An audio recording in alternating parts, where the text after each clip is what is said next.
Surat jewellery association દ્વારા વરસાદી પાણી સંગ્રહ અભિયાન અંતર્ગત પાલ ગૌરવ પથ રોડ પર કેન્દ્રીય જળ શક્તિ મંત્રી CR પાટીલના હસ્તે બોરનું ખાતમુહૂર્ત કરવામાં આવ્યું।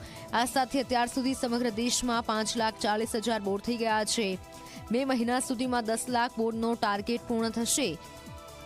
ગૌરવ પથ રોડ પર વધુ એક બોરનું CR પાટીલના હસ્તે ખાતમુહૂર્ત કરવામાં આવ્યું છે। CR પાટીલે જણાવ્યું હતું કે પ્રધાનમંત્રી એક આહવામાંથી લોકો જળ સંચય કરવા જાગૃત થયા છે। અત્યાર સુધી સમગ્ર દેશમાં 5,40,000 બોર થઈ ગયા છે।